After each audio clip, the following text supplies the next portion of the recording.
Hello friends, स्वागत है आपका डीजीएस क्लासेस में। और लास्ट टाइम हमने अल्कोहल फिनॉल ईथर के अंदर काफ़ी अच्छी प्रॉपर्टीज के बारे में बात कर ली थी। तो आज का हमारा टॉपिक क्या होगा, जरा देख लेते हैं फटाफट से कि आज हम क्या क्या पढ़ने वाले हैं। बच्चों, ईथर के बारे में आज हम पढ़ेंगे। और जैसा कि मैंने देखा आपने लास्ट वीडियो के अंदर कमेंट बॉक्स में कोई भी डाउट नहीं डाला है, मैं फिर आपसे रिक्वेस्ट करूंगा कि आप प्लीज़ पढ़ाई को जारी रखिए, स्पीड से पढ़ते चलिए, एनसीईआरटी क्वेश्चन जरूर कीजिए, डाउट को कमेंट बॉक्स में डालिए और इस वीडियो को शेयर कीजिए ताकि जो बच्चे पढ़ना चाहते हैं घर पे और जो एनसीईआरटी फोकस कर रहे हैं फिलहाल, उनके लिए फ़ायदेमंद रहे। तो बच्चों, ईथर क्या होता है, आइए सबसे पहले वही देखते हैं। अब ईथर हम जानते हैं, जैसा कि मान लेते हैं हम कहते हैं ROR, इसे हम कहते हैं ईथर। बच्चों, एक छोटे से ट्रिक्स आप इसको याद रखेंगे। देखिए, जब CH3 घर से बाहर जाता है तो जब वापस आता है तो वो ईथर बन चुका होता है। कैसे दोस्तों, जब CH3 घर से बाहर गया, उसकी मम्मी ने आवाज दे के बुलाया CH3, ओ CH3, तो जब वापस आया वो ईथर है मेरे दोस्तों। यानी इसी को बोलते हैं ROR, ये ईथर है। कई बच्चे कंफ्यूज होते हैं ईथर और एस्टर में, तो कंफ्यूज बिल्कुल नहीं होना है दोस्तों। कितना सिंपल है, इस तरीके से याद कर लो, CH3 ओ CH3। अब देखो, ईथर को बात करते हो तो ये हो गया सिमेट्रिक ईथर।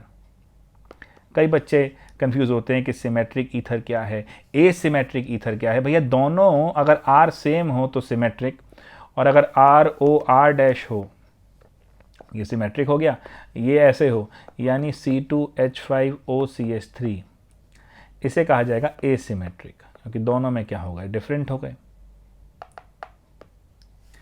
अब बच्चों, चीज समझना, बनता कैसे है। सबसे पहले बनाने के लिए यूज कर लो डिहाइड्रेशन ऑफ एल्कोहल। एक बहुत अच्छी रिएक्शन है डिहाइड्रेशन, जैसे कि नाम में ही है, पानी निकाल रहे हैं, डिहाइड्रेशन ऑफ एल्कोहल। बच्चों देखो जरा, मान लेते हैं हमने ये लिया इथेनॉल, ये लिया इथेनॉल, और ये देखो इस तरह इथेनॉल, ये दोनों मस्त बैठे थे। आपने हीट करना शुरू किया। देखो, पूरा हीट कर दोगे तो पूरा ही पानी निकल जाएगा, लेकिन एक खास टेम्परेचर पर अगर रिएक्शन रोक दी, ये 413 केल्विन पे, तो यहाँ पर अभी रिएक्शन कंप्लीट नहीं हुई है।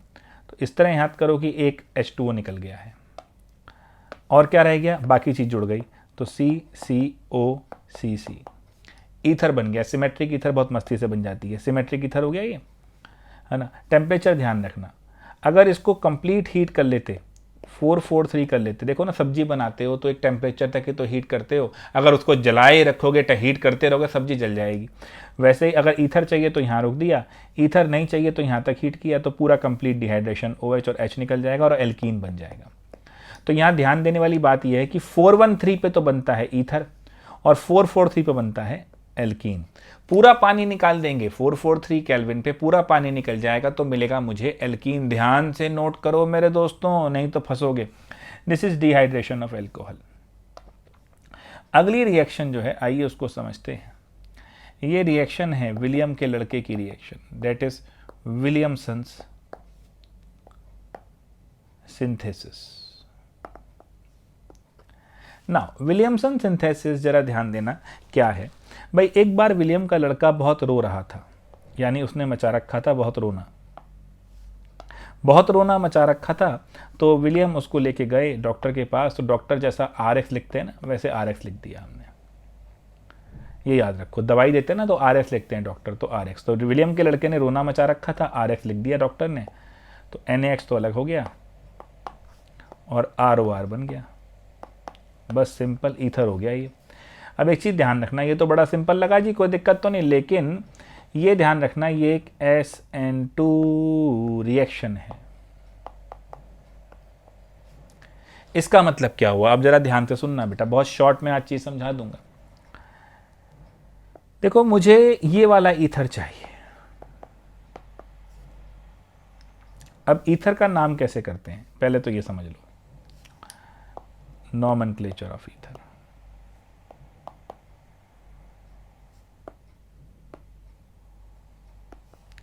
मेरे बच्चे, इनका नाम लिखा जाता है एल्कोक्सी एल्केन।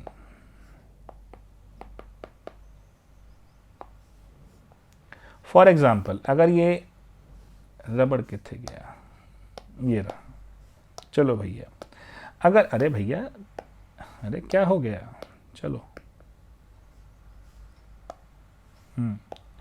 अगर ये ऐसे होता तो इसका नाम क्या लिखते? इसका नाम लिखते 2-मिथाइल ब्यूटेन लिखते हैं। तो अगर ये ऐसे है तो क्या लिखेंगे? अब देखो, इस O के एक तरफ तो ये है और एक तरफ ये है, बड़ी चेन है और एक तरफ छोटी चेन है। छोटी चेन वाले को ले लो एल्कोक्सी। जैसे यहां पर इसको मिथाइल लिखा था वैसे इसको एल्कोक्सी, तो मिथॉक्सी लिख लो, 2-मिथॉक्सी ब्यूटेन। कोई टेंशन, इजी है जी, 2-मिथॉक्सी ब्यूटेन हो गया। तो एल्कोक्सी अल्केन करते हैं, तो यहां पर ये क्या हो जाएगा, 1 2 3 ले जाओ, तो 2-मिथॉक्सी 2-मिथाइल प्रोपेन कर लो। ये वाला मुझे ईथर बनाना है। अब मैं क्या कर सकता हूँ, इस ईथर को बनाने के लिए दोबारा लिख लेते हैं, मुझे बनाना है ये ईथर। तो एक तो सेट हो सकता है मेरे पास NaOCH3।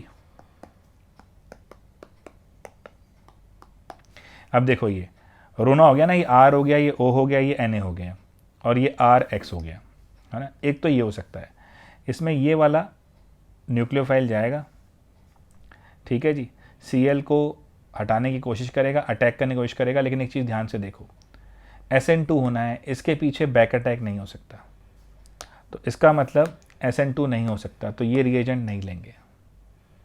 क्या करें फिर? अगला रिएजेंट क्या होगा, CCl और NaO। अब की बार रोना चेंज कर दिया हमने, अब ये न्यूक्लियोफाइल जाएगा, अब इसके पीछे तो अटैक हो सकता है, हाँ मस्त, तो बन सकता है। तो हमेशा ध्यान रखना, रिएजेंट वो लेने हैं X के साथ छोटा ग्रुप लगा हो ताकि बैक अटैक हो सके। X के साथ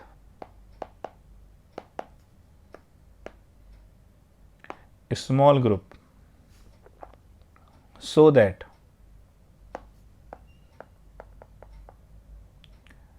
बैक अटैक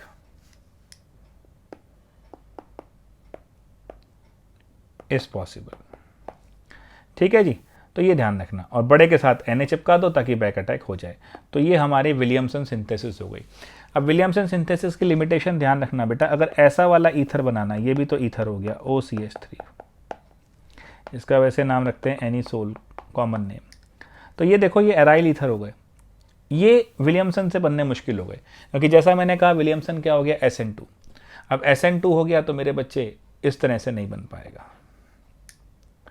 इसके बाद बच्चों वो बताएगा, भाई ध्यान से देखना, क्लीवेज विद एसिड, एक बार NCERT से वो पढ़ना। फिर आपसे रिक्वेस्ट कर रहा हूँ 11.20 करो, उसके बाद पीछे दे रखे हैं, जब आप जाओगे तो ईथर बेस्ड क्वेश्चन भी दे रखे हैं, उसे करो बच्चों। मैं उम्मीद करता हूं कि जो मैंने आज ये शॉर्ट में ईथर की प्रिपरेशन बताई हैं, इन दोनों को ध्यान से पढ़ोगे और पुराना वाला भी याद करोगे और क्वेश्चंस को ट्राई करोगे, सो दैट आप अच्छे से कर पाओ। बच्चों देखो, मैं भी अपना एफर्ट लगा रहा हूं और आपसे भी उम्मीद कर रहा हूं कि आप इसको ध्यान से देखेंगे। तो अब मैं आपसे ये रिक्वेस्ट करता हूँ कि प्लीज़ ये जो मैंने आपसे कहा ये करो, कमेंट बॉक्स में डालो, ठीक है। और दूसरा, इसको शेयर करो वीडियो को, सब्सक्राइब नहीं किया है चैनल तो वो कर लो, क्योंकि आपके लिए भी हेल्पफुल है जो चीज़ें डालता जा रहा हूँ। क्योंकि अब मैंने काफ़ी इसमें सीरीज़ शुरू कर दी हैं, JEE एडवांस की सीरीज शुरू हो चुकी है, उसके लिए संडेज़ को मैं 6 PM पे लाइव जा रहा हूँ ऑर्गेनिक केमिस्ट्री के साथ।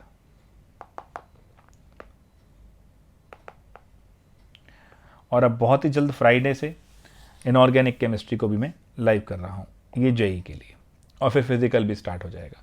तो आप इस चैनल को सब्सक्राइब कीजिए, वीडियो को लाइक कीजिए और शेयर कीजिए ताकि ज़्यादा से ज़्यादा लोग इसमें बेनिफिट उठा सकें।